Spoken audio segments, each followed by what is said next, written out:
बच्चे के करियर से हमें खिलवाड़ नहीं करना है। बच्चे का प्लेसमेंट से लेके एडमिशन से लेके एवरीथिंग, वहाँ बच्चा 3 साल 4 साल जहाँ भी पढ़ेगा, इन्हीं के माध्यम से बच्चा वहाँ जा रहा है। तो बच्चे का हेल्थ को भी कोई प्रॉब्लम आया, प्लेसमेंट्स का कोई प्रॉब्लम आया या कोई भी प्रॉब्लम है तो ये कंसल्ट करेंगे आराम से सर। 100+ हमारे यहाँ को 100+। मतलब कि कोई भी बच्चा कितना भी मार्क्स लेके आएगा तो आप कहीं ना कहीं कॉलेज में एडमिशन करा ही देंगे। एकदम सर, एकदम करा देंगे। बहुत सारे कोर्सेज हैं जिसके बारे में बच्चों को पता ही नहीं, ना उनको पेरेंट्स को पता है। पेरेंट्स को बस इतना पता है कि 12th हो गया, बस ग्रेजुएशन करा दो और जनरल कंपटीशंस की तैयारी करा दो। जनरली बच्चे बिहार के ही जानते हैं कि 12th हो गया भाई, ग्रेजुएशन में नाम लिखा लो, फिर डिग्री कोर्स कर लो, फिर उसके बाद बेरोजगार घूमो। बच्चे आते हैं कम उम्र के होते हैं, पर पता चलता है कि फिर पूरे बाल के साथ आते हैं, फिर बच्चों का बाल उड़ जाता है, ठीक है, पर फिर भी वो क्रैक नहीं हो सकता है। बट बच्चों ने क्या सीखा?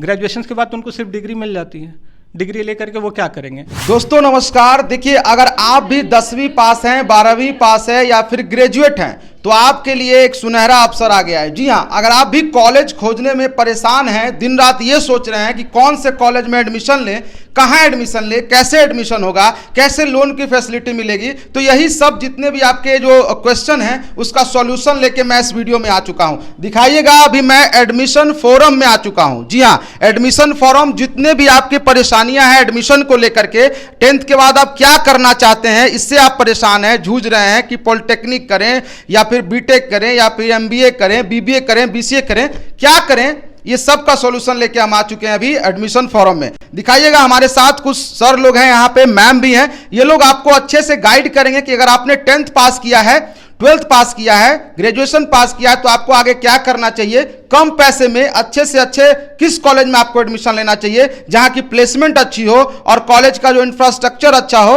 रहने सहने का, खाने पीने का आपको अच्छा हो। आपका एडमिशन फोरम के नाम से आपकी एक संस्था यहाँ पे है, इसके बारे में काफी मैं सुना, उसके बाद मुझे लगा कि आपके पास एक बार आना चाहिए और जो बच्चों के जो सवाल रहते हैं एडमिशन को लेकर के उसको थोड़ा साझा करना चाहिए। तो आप क्या कुछ बच्चों को हेल्प करेंगे और आपके पास बच्चे आएंगे तो कैसे आपके पास से गाइडेंस ले सकते हैं? देखिए सर, सबसे पहले तो एक बात ये जानना बहुत ज़्यादा ज़रूरी है, जिससे आप 10th पास करते हैं, 12th पास करते हैं, तो जनरली बच्चों को पता ही नहीं होता है कि वो आगे जा कर के क्या करें। ये सबसे बड़ा क्वेश्चन है। तो हमारी संस्था, हमारा ऑर्गेनाइजेशन एडमिशन फोरम जनरली सबसे पहले तो ये हेल्प करता है कि आप कौन सा कोर्स चुनें। कोर्स चुनना वो ज़्यादा महत्वपूर्ण है। जनरली बच्चे बिहार के ही जानते हैं कि 12th हो गया भाई, ग्रेजुएशन में नाम लिखा लो, फिर डिग्री कोर्स कर लो, फिर उसके बाद बेरोजगार घूमो। अब है कि उनको पता ही नहीं है महत्व कि टेक्निकल कोर्स का क्या महत्व है या प्रोफेशनल कोर्स का क्या महत्व है। टेक्निकल कोर्स जैसे कि बच्चे मान लीजिए कि इंजीनियरिंग कर सकते हैं, BCA कर सकते हैं, BBA कर सकते हैं, फार्मेसी कर सकते हैं, लॉ कर सकते हैं। बहुत सारे कोर्सेज हैं जिसके बारे में बच्चों को पता ही नहीं, ना उनको पेरेंट्स को पता है। पेरेंट्स को बस इतना पता है कि 12th हो गया, बस ग्रेजुएशन करा दो और जनरल कंपटीशंस की तैयारी करा दो। और सालों साल उसमें 5-10 साल जनरल कंपटीशन में देते रहो। Exactly sir.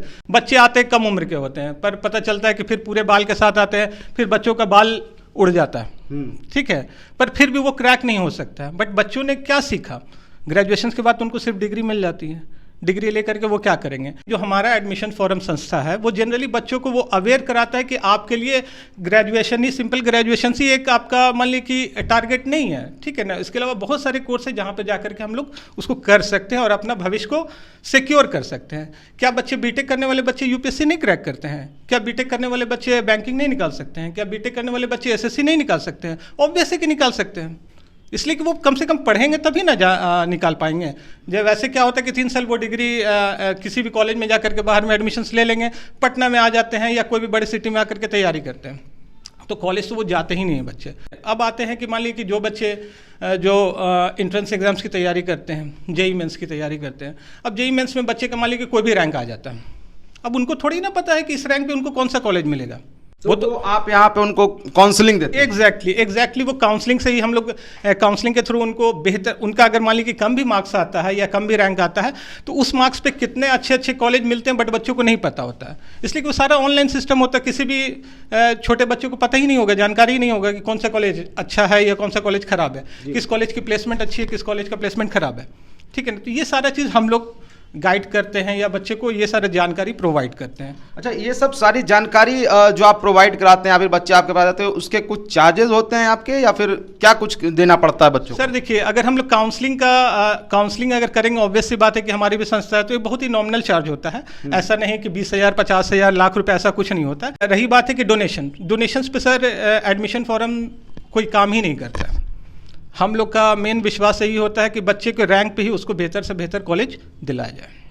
अच्छा सर, एक सवाल उठता है कि जैसे इस तरह का जो एडमिशन फोरम आपका है, ऐसे बहुत सारे कंसल्टेंसी बिहार में, पटना में भरे हुए हैं, तो आप उन कंसल्टेंसियों से या फिर जो आपके पास जो आने हैं, तो आपको कैसे डिफरेंस करें वो कि आपके पास आए वो? सर सिंपल सी बात है, कंसल्टेंसी तो बहुत सारे हैं, बच्चे जाएंगे भी, सभी लोग अपना अपना काम कर रहे हैं, मैं किसी को बुरा तो कहूँगा नहीं, ठीक है। बट हमारे यहाँ आने से है इसलिए कि हमारे पास एक्सपीरियंस्ड है, हमारे पास जो टीम है वो एक्सपीरियंस टीम है, 12 साल का अनुभव है हमारे पास, कि उस कम रैंक मार्क्स पे भी हम लोग बच्चे को अच्छे से अच्छा कॉलेज प्रोवाइड कर सकते हैं सर। अच्छा, डिफरेंस यही हुआ कि कम मार्क्स पे भी आप अच्छा कॉलेज प्रोवाइड कर सकते हैं, कम चार्जेस लेंगे, विदाउट डोनेशन और कम चार्जेस में भी। बहुत। तो टीम का आपने बात किया, तो हमारे साथ एक मैम भी हैं, उनसे भी जानते हैं कि क्या कुछ सर ने जो बोला वो सच में ऐसा होता है, और फिर क्या कुछ आप कहना चाहिएगा आप अपने इस एडमिशन फॉरम के बारे में? हाँ रियली ये तो सही है सर, जो सर ने बताया, ठीक है। हम लोग काउंसलिंग के थ्रू ही जाते हैं, जो सर चार्ज बताए वो 5,000 वो काउंसलिंग के थ्रू है, ऐसे कोई चार्ज नहीं है। अगर हम लोग DRCC के थ्रू एडमिशन लेते हैं तो उनका कोई चार्ज नहीं है, फ्री ऑफ कॉस्ट में हम लोग एडमिशन। सर से जानते हैं कि ये DRCC जो आप बोल रहे हैं, ये तो बिहार की योजना लग रही है, तो उसके बारे में थोड़ा सा हमारे जो छात्र वीडियो देख रहे हैं उनको थोड़ा सा विस्तार से समझाइए। ये तो मैंने अभी काउंसलिंग की बात हो गई सर, JEE मेंस की, बट अभी एक योजना चल रहा है बिहार सरकार का है, बिहार स्टूडेंट क्रेडिट कार्ड योजना, ठीक है ना। इसमें है कि बिहार सरकार 4 लाख रुपए तक की सहायता राशि, या फिर आप लोन कह सकते हैं, वो लोन प्रोवाइड करिए बच्चे को आगे की पढ़ाई के लिए। इसलिए कि आप भी ये भी देखिए कि बिहार सरकार भी बच्चे को टेक्निकल या प्रोफेशनल कोर्स के लिए अब पूरा सहयोग कर रही है, अब वो भी आगे आ रहे हैं, ठीक है। तो 4 लाख रुपया सहायता राशि या लोन प्रोवाइड करती है बच्चों को आगे की पढ़ाई करने के लिए सर। मतलब 4 लाख रुपए बच्चे सरकार से ले सकते हैं, अगर उनकी फीस 4 लाख है तो पूरा सरकार ही दे देगी। तो इसमें कुछ असिस्टेंट आपके तरफ से मिलेगा या फिर बच्चे खुद DRCC का चक्कर लगाते रहेंगे? नहीं सर, इसमें देखिए सबसे पहले बात है कि DRCC का चक्कर लगाने की कोई ज़रूरत नहीं है, बट है कि बच्चे को एक प्रोसेस है जिसके थ्रू जाना ही पड़ेगा एक बार DRCC में। बट है कि DRCC कैसे होता है, स्टूडेंट क्रेडिट कार्ड कैसे पास होता है, किस कॉलेज को मिलता है, वो सारी संस्था, वो हमारी संस्था आपको बताएगी। अच्छा सर, आपसे एक सवाल पूछना चाहूँगा कि आपके इस संस्था में एडमिशन फॉरम में लगभग कितने कॉलेजेस होंगे, छोटा बड़ा जो भी है मिला के, जिनमें आप एडमिशन करा सकते हैं? आराम से सर 100+ हमारे यहाँ को 100+, मतलब कि कोई भी बच्चा कितना भी मार्क्स लेके आएगा तो आप कहीं ना कहीं कॉलेज में एडमिशन करा ही देंगे? एकदम सर, एकदम करा देंगे एकदम। और एडमिशन तक ही आपका रहता है ये पूरा प्रोसेस? एडमिशन के बाद बच्चा कहीं जाए या फिर एडमिशन के बाद भी कुछ गाइडेंस लेते हैं? चलिए सर से जानते हैं, क्या सर एडमिशन तक ही बस साथ है बच्चों का? नहीं, हम लोग का साथ है कि एडमिशन से लेके एडमिशन प्लेसमेंट तक। प्लेसमेंट इन द सेंस कि कॉलेज में बच्चे हैं, तो कॉलेज में अगर बहुत से ऐसे बच्चे हैं जो कॉलेज को हम लोग एक अपना एफर्ट लगा के सर को बोलते हैं कि सर प्लेसमेंट में तो हमारे ये भी बच्चे को आप ध्यान देंगे कि अच्छे से अच्छा जाएगा। कॉलेज तो बहुत प्लेसमेंट है, कुछ सपोर्ट देने प्लेसमेंट तक, और बाकी जितने चार्ज आ रहा है, कोई भी ऐसा प्रॉब्लम होता है, आपको फीस से लेके प्रॉब्लम हो या कोई ऐसा प्रॉब्लम बच्चे का पर्सनली प्रॉब्लम हो जो कॉलेज के अंदर हो, उसको हम लोग सॉर्ट आउट करते हैं, और जब तक उनका सॉर्ट आउट नहीं होता हम लोग छोड़ते नहीं, उनका सॉर्ट आउट करके ये हम लोग का काम है। आपकी बातों से एक चीज़ समझ में आई है कि अगर आप एडमिशन फोरम की तरफ से अगर आप एडमिशन लेते हैं तो आपको कॉलेज में भी छोटी छोटी कठिनाइयां नहीं आएंगी, और वहाँ पे ये पता रहता है कि भाई एडमिशन फोरम के थ्रू एडमिशन ये बच्चा लिया है तो उस पर एक अलग गाइडेंस, अलग ध्यान दिया जाता है। तो सर का यही कहना है, बाकी प्लेसमेंट में भी उनको खासा ध्यान दिया जाएगा कि बच्चे का प्लेसमेंट हो। तो ये सब सारी चीज़ें आपने देखा, और यहाँ पे देखिए एक सर भी है, यहाँ पे अभी आए हैं, कॉलेज से हैं लग रहा है सर। कौन से कॉलेज से हैं सर आप? करियर कॉलेज भोपाल से हैं? हाँ जी। तो आपने सुना जो सर बता रहे थे, तो क्या इनकी बातें सब सही है? एडमिशन फोरम से आप टाई अप कर रखे हैं? शायद काफ़ी दिनों से जुड़े हुए हैं जी। अच्छा खासा इन्होंने एडमिशन डाला हुआ है करियर कॉलेज में जी। तो मतलब सारा कहने का मतलब एडमिशन फोरम बच्चों के लिए काम कर रही है? काम कर रही है सर, पूरी तरह से होता है ना टोटल। देखिए आप कॉलेज वाले हैं, देख सकते हैं ये अलग कॉलेज से आए हुए हैं, और आप कहिएगा तो एक अलग ऑथेंटिसिटी क्रिएट होगी। ये चीज़ें क्या होता है कि सर एक बच्चों का जो भी बच्चे आते हैं जी, उसका प्रॉपर इंटरव्यू लेते हैं, मतलब उनका मार्कशीट से लेके एवरीथिंग लोग चेक करते हैं लोग, देन हमको फॉरवर्ड करता है लोग। हम भी कॉलेज को अपना जो भी प्रोसेस होता है एडमिशन के पहले, ऐसा ही नहीं कि केवल ऑन द बेसिस ऑफ हम कंसल्टेंट चला रहे तो केवल एडमिशन डाल दें, ऐसा नहीं है। बच्चे के करियर से हमें खिलवाड़ नहीं करना है। बच्चे का प्लेसमेंट से लेके एडमिशन से लेके एवरीथिंग, वहाँ बच्चा 3 साल 4 साल जहाँ भी पढ़ेगा, इन्हीं के माध्यम से बच्चा वहाँ जा रहा है। तो बच्चे का हेल्थ का भी कोई प्रॉब्लम आया, प्लेसमेंट्स का कोई प्रॉब्लम आया या कोई भी प्रॉब्लम है तो ये कंसल्ट करेंगे।